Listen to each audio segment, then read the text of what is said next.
तो आइए आज हम शुरू करते हैं अपनी ईवीएस पेडागोजी की क्लास। सबसे पहले हम बताएंगे आपको ईवीएस होता क्या है। तो छोटी क्लास में क्या था कि साइंस और पर्यावरण उन दोनों को अलग से नहीं पढ़ाया जाता। जैसे 1 से 5th तक क्लास होती है ना प्राइमरी, तो उसमें ईवीएस और पर्यावरण को अलग से नहीं पढ़ाया जाता, इन दोनों को एक साथ ही पढ़ाया जाता है। उसको ही कहा जाता है ईवीएस। अगर पूछा जाता है कि ईवीएस की फुल फॉर्म क्या होती है तो उसे बोलते हैं इन्वायरमेंटल स्टडीज। तो छोटी क्लासों में क्या आता है, इसके लिए हम ईवीएस शब्द का प्रयोग या फिर पर्यावरण शब्द का प्रयोग नहीं करते हैं। तो इसके लिए हम किसका प्रयोग करते हैं, आसपास शब्द का प्रयोग करते हैं। तो पर्यावरण के लिए हम आसपास शब्द का प्रयोग कर सकते हैं। कक्षा 3 से 5 तक एनसीईआरटी की हिंदी में पर्यावरण अध्ययन की पुस्तकों का शीर्षक आसपास ही है। और ईवीएस का फुल फॉर्म होता है इन्वायरमेंटल स्टडीज, जो कि 2-3 बार इसी टाइप में पूछा भी गया है। इजी क्वेश्चन लेकिन पूछा जाता है, इसलिए आपको ध्यान रखना है कि इन्वायरमेंटल स्टडीज। और ये पता होना चाहिए कि ईवीएस में साइंस और पर्यावरण दोनों शामिल होते हैं। छोटे बच्चों को अलग से साइंस नहीं पढ़ाया जाता। अब हम देखें कि पर्यावरण शिक्षण का महत्व क्या है, कि क्यों शिक्षण कराया जाता है बच्चों को। तो क्या होता है, एक तो जो पर्यावरण की समस्याएं हैं उनसे अवगत कराने के लिए, उनका निदान यानी उन्हें दूर करने के तरीके, और पर्यावरण का संरक्षण कि पर्यावरण का बचाव करना चाहिए, मिट्टी कटाव रोकनी चाहिए, पेड़ पौधों का संरक्षण करना चाहिए, पेड़ पौधों को पानी दो, ये सभी। फिर क्या है कि पर्यावरण का संतुलन बनाए रखे। ऐसा नहीं कि बहुत अधिक मात्रा में पेड़ काटते जा रहे हैं और पेड़ लगा नहीं रहे, तो संतुलन बिगड़ जाएगा। तो संतुलन बना के रखना है। अब पर्यावरण के 2 घटक होते हैं, एक तो आपको होता है जैविक, एक तो क्या होता है आपका जैविक घटक, ठीक है। एक तो क्या है जैविक, एक आपको होता है अजैविक। क्या होता है अजैविक, ठीक है। तो जैविक क्या है, जिसके अंदर जीवन होता है, और जिसके अंदर जीवन नहीं होता, जो निर्जीव होते हैं। तो जैविक क्या, जैसे पेड़ पौधे, ये सभी हो गए पेड़ पौधे जानवर, तो इनके भी ये हमारे लिए क्यों उपयोगी है, कैसे है, इसके बारे में बताएगा। और जो अजैविक चीज़ें यानी सूर्य, चंद्रमा, या फिर आपका मिट्टी, वायु, इन सब के बीच में संबंध बताता है कौन, ईवीएस यानी पर्यावरण। तो पर्यावरण शिक्षण हमें पर्यावरण के घटक जैविक पेड़ पौधे और अजैविक प्रकाश, वायु, जल आदि क्यों आवश्यक है, ये बताते हैं कि हमारे लिए क्यों जरूरी होते हैं। अब आगे देखिए कि जब पर्यावरण का शिक्षण कार्य करते हैं, हम पर्यावरण के बारे में पढ़ाते हैं, तो क्या जरूरी होता है, हमें ध्यान रखना चाहिए कि हम सिर्फ पर्यावरण के बारे में ही बच्चों को बताएं, और जो बता रहे हैं बच्चों को उसका अच्छे से पता हो। इस बात का ध्यान रखना चाहिए कि उसमें पर्यावरण के महत्व छिपे हो। ये नहीं है कि हम टॉपिक से भटक जाएं।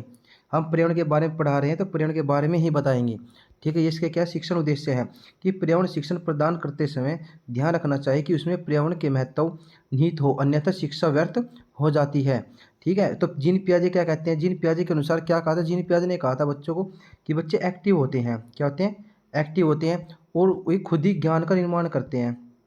क्या करते हैं, ज्ञान का निर्माण करते हैं। और ये पूछा जाता है, ये ईवीएस में पूछा जाता है, सीडीपी में पूछा जाता है कि जीन पियाजे के अनुसार बच्चे क्या होते हैं। तो जीन पियाजे के अनुसार बच्चे दुनिया के बारे में अपनी समझ विकसित करते हैं। कैसे समझ विकसित करते हैं, एक्टिविटी करके, ठीक है। विद्यार्थी में जिज्ञासा, रुचि, कल्पना, स्मरण शक्ति शक्ति का विकास करना होता है।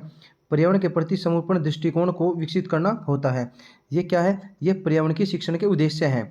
अब देखिए कौन कौन से कौशलों का बच्चे में विकास होगा, कौन कौन से लेगा, कौन कौन से कौशल का अवलोकन, अवलोकन मतलब चीज़ को ऑब्जर्व करना। जैसे अगर हम पेड़ के बारे में बताते हैं पर्यावरण में कि पेड़ के क्या क्या फ़ायदे हैं, तो बच्चा पेड़ को ऑब्जर्व करेगा, पेड़ देखेगा, पत्ते देखेगा, ठीक है, टहनियाँ देखेगा, फल देखेगा।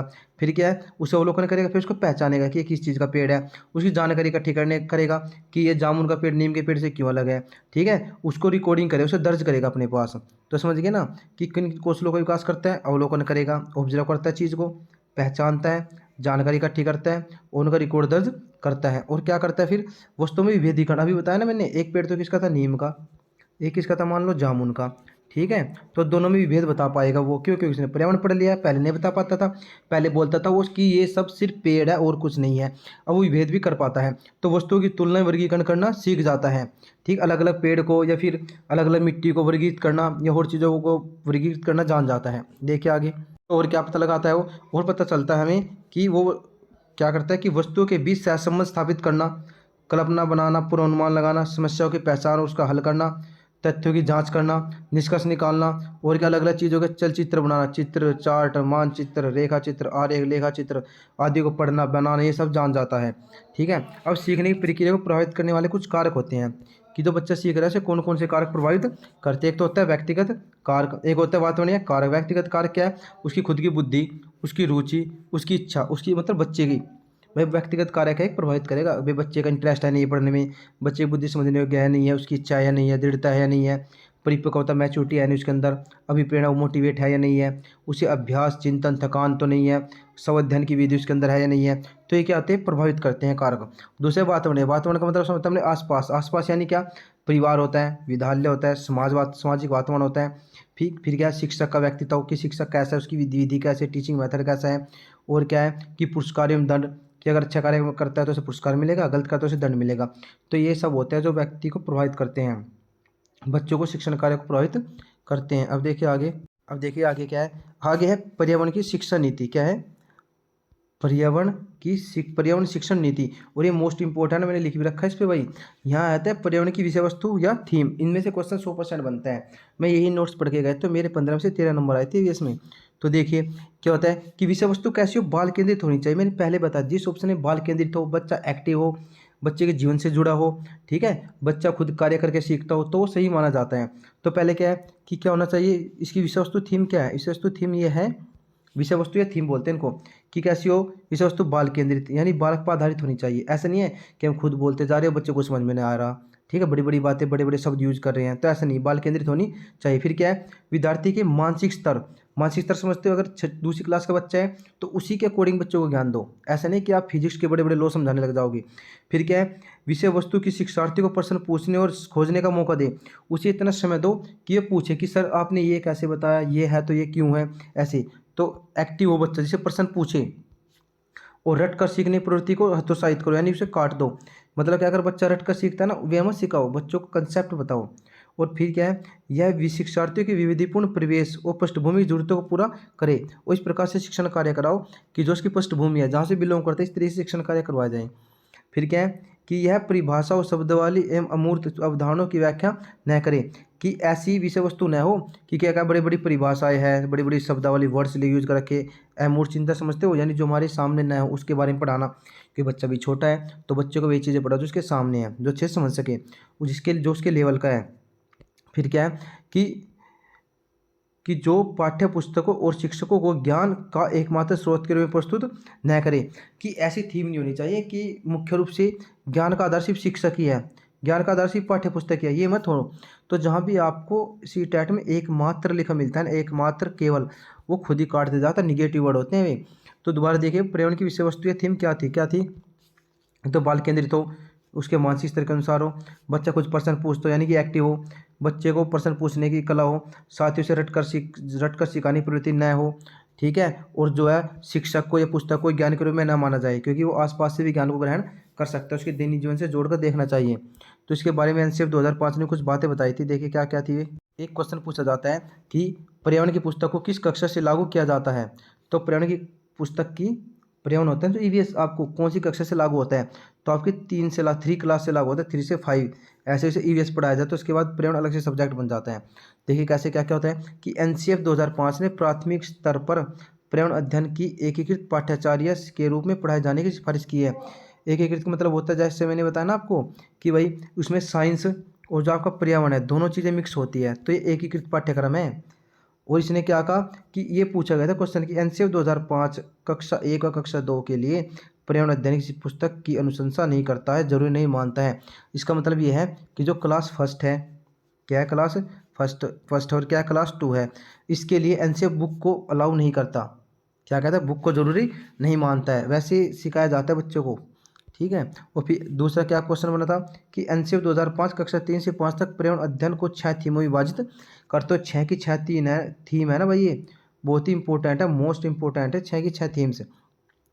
क्या कहा कि कक्षा 1 से 2 तक कोई ईवीएस की पुस्तक नहीं होने की, और 3 से शुरू होगी, 5वीं क्लास तक होगी। और कितनी थीम होगी, 6 थीम होती है, और 6 की 6 इंपॉर्टेंट होते हैं, और एक क्रम में याद रखनी है। क्वेश्चन पूछा गया था यहीं से बार बार शिफ्ट में घुमा फिरा के कि कौन सी पर्यावरण की एक थीम है, कौन सी पर्यावरण की थीम है। तो ऑप्शन दे दिए गए थे, चार ऑप्शन दे दिए गए थे। एक पहला क्या है, पर्यावरण मित्र, दूसरा क्या है, भोजन, तीसरा देखिए आपका क्या है, तीसरा आपका है पानी और जल, फिर क्या आवास, और चौथा क्या होता है, चौथा आपका है यात्रा, और सॉरी पांचवा, चौथा आपका आवास, पांचवा आपका यात्रा, और छठा क्या आपका कि हम चीज़ कैसे बनाते हैं या कैसे सोचते हैं। अब इनके बारे में डिटेल बताते हैं थोड़ा सा।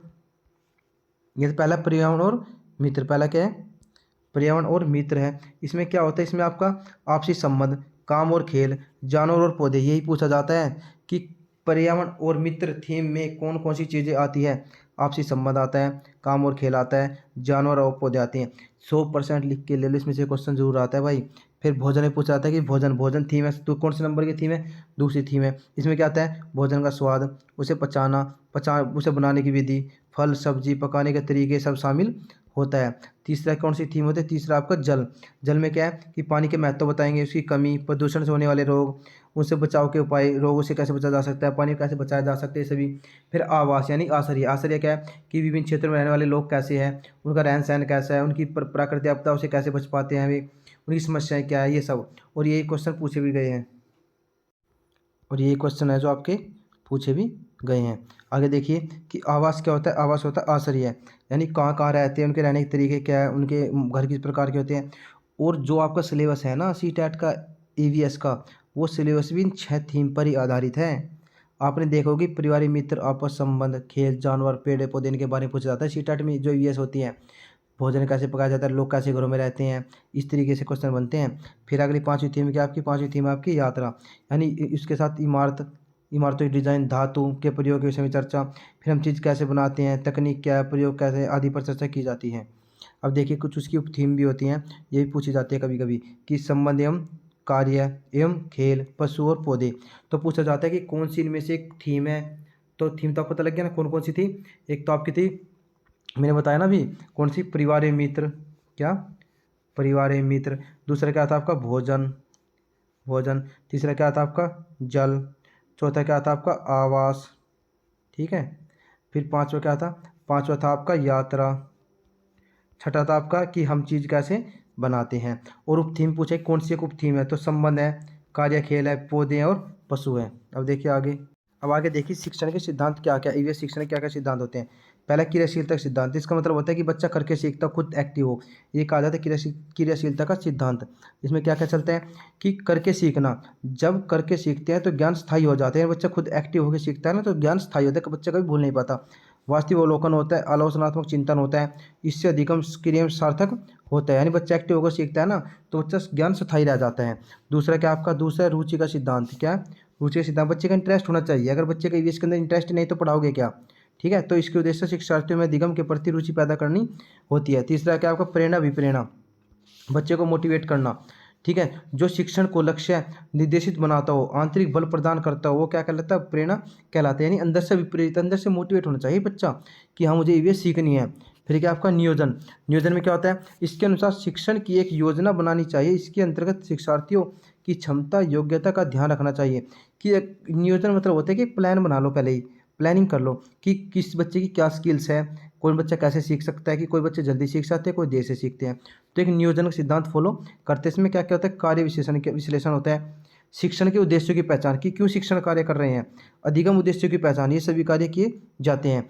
आगे देखिए अगला क्या है? निश्चित उद्देश्यों का सिद्धांत, यानी कुछ ना कुछ उद्देश्य होते हैं जिनसे, जैसे क्या है कि लक्ष्य निर्धारित कर लो, इसलिए अधिगम कराया जाता है कि भाई ये लक्ष्य है, हमें आज ये चीज़ सीखनी है। व्यक्ति विभिन्नताओं का सिद्धांत, इसका मतलब है कि क्लास में कोई बच्चे अलग अलग विभिन्नताओं के होते हैं। मान लो कोई बच्चा मंदबुद्धि होता है, ठीक है, कोई बच्चा क्या तीव्र बुद्धि है, ठीक है, या कोई कोई बच्चा डिसेबल्ड है सुनने में या देखने में। तो इस तरीके से सभी अलग अलग विभिन्नताएं होती हैं, उन सबका ध्यान रखकर ये अध्ययन कार्य कराया जाता है। और सीटेट में कभी भी हम व्यक्ति की विभिन्नता को नहीं काटेंगे। हम ये ऑप्शन सही माना जाता है कि व्यक्ति की विभिन्नता को ध्यान में रखकर ही कार्य किया जाता है। आवर्ती सिद्धांत, आवर्ती सिद्धांत है रिपीटेशन, मतलब कुछ शब्द ऐसे होते हैं कि बच्चे की समझ में नहीं आते, तो उनकी समझ दूसरे शब्द लिखवा सकते हैं। आवर्ती का सिद्धांत। तीसरा आपका लोकतांत्रिक या प्रजातांत्रिक मूल्यों का सिद्धांत, यानी में सामाजिक मूल्यों का ध्यान रखना है, बच्चों को सामाजिक ज्ञान भी देना है। शिक्षार्थी में सामाजिक मूल्यों का निकास हो, शिक्षार्थी समूह में रहकर कार्य करे, वे एक साथ मिलकर कार्य करें। अब हम देखेंगे शिक्षण सूत्र जो मोस्ट इंपॉर्टेंट है, इनसे भी क्वेश्चन बनता है भाई ईवीएस में। तो क्या है कि ज्ञात से ज्ञात की ओर, इसका मतलब ये होता है कि शिक्षार्थी को अधिगम कराने से पूर्व, यानी बच्चों को सिखाना चाहते हैं तो जो बच्चा जानता है ना उससे लेसन को शुरू करें। जो पुराना ज्ञान है हमने बच्चों को जो पहले पढ़ा है उससे ही अगला ज्ञान शुरू किया जाए। तो पहला क्या? ज्ञात से ज्ञात की ओर, इसका मतलब क्या होता है कि शिक्षार्थी को अधिगम कराने से पूर्व जो शिक्षार्थी जानता है उससे पाठ आरंभ करना चाहिए, उसी पूर्व ज्ञान को आधार बनाना चाहिए। वो क्या होता है? ज्ञात से ज्ञात की। और दूसरा क्या है? मूर्त से मूर्त की ओर। मूर्त का मतलब होता है कि जो चीज़ हम छू सकते हैं पहले बच्चे को उसका ज्ञान करा, और फिर जो नहीं छू सकते उसकी ओर लेकर जाओ। तो ये क्या होता है? मूर्त से अमूर्त की ओर, यानी कि जो छू सकते हैं पहले उनका ज्ञान कराओ, फिर जो कल्पना में होते हैं उनका ज्ञान कराओ। सरल से जटिल की ओर क्या है कि जो सरल बातें हैं पहले उनको पढ़ाओ, फिर जो कठिन है उसकी ओर लेके जाओ। फिर है पूर्ण से अंश की ओर, मतलब बच्चों को पहले क्या है पूर्ण चीज़ के बारे में बता दो। बच्चों को कह दो कि बच्चे पूरा पेड़ है, फिर बताओ बच्चों को उसके अलग अलग अंगों के बारे में, किसे टहनी कहते हैं, इसे पत्ती कहते हैं, इसे फूल कहते हैं, इसे जड़ कहते हैं। तो पहले पूर्ण का ज्ञान, फिर अंश का ज्ञान। फिर क्या विशिष्ट से सामान्य की ओर, पहले विशिष्ट बातें बताओ बच्चों को, फिर सामान्य चीज़ों की ओर लेकर जाओ। पहले क्या बच्चों को विशिष्ट एग्जाम्पल दो, एक विशेष उदाहरण द्वारा बच्चों को अर्थ स्पष्ट करो। फिर अन्य उदाहरण देकर उसके बारे में सामान्यकरण करो, अनेक उदाहरण दो उसके बारे में। फिर आता है विश्लेषण संश्लेषण की ओर। विश्लेषण क्या होता है, मतलब चीज़ों को अलग अलग करके पढ़ना, संश्लेषण एक साथ पढ़ना। पहले तथ्यों को अलग अलग करके दो थोड़े थोड़े करके पढ़ाया जाए और फिर सबको एक साथ पढ़ाया जाए, ये होता है विश्लेषण से संश्लेषण की ओर। तो देख लिए, पहले तथ्यों के विषय में व्यापक जानकारी देनी चाहिए, उसके उपरांत उन तथ्यों को समायोजित कर संश्लेषण करना चाहिए। अगला आपका है अनुभव से तर्क की ओर। अनुभव से पहले जो आपका एक्सपीरियंस है उसे दिखाओ और फिर तर्क की लॉजिक की ओर लेकर जाओ। प्रत्यक्ष या प्रत्यक्ष की ओर, अनिश्चित अनिश्चित की ओर। ये डायरेक्ट ये पूछा जाता है बस भाई कि कौन सा टीचिंग मेथड है, शिक्षण सूत्र होता है कौन कौन से। ज्ञात से अज्ञात की ओर, मूर्त से अमूर्त की ओर, सरल से जटिल की ओर, पूर्ण से अंश की ओर, विशिष्ट से सामान्य की ओर, अनुभव से तर्क की ओर, प्रत्यक्ष प्रत्यक्ष वो है कि जो हमारे सामने है उससे अप्रत्यक्ष की ओर, और फिर क्या अनिश्चित से निश्चित की, और जो नीचे अनिश्चित है, जो चीज़ अनिश्चित है उससे निश्चित की ओर लेकर जाओ। उम्मीद है कि वीडियो आपको अच्छी लगी होगी और जितना मैंने पढ़ा उतना समझ में आया होगा। अगर वीडियो अच्छी लगी हो तो सब्सक्राइब करें, शेयर करें, लाइक करें। धन्यवाद। जय हिंद, जय भारत।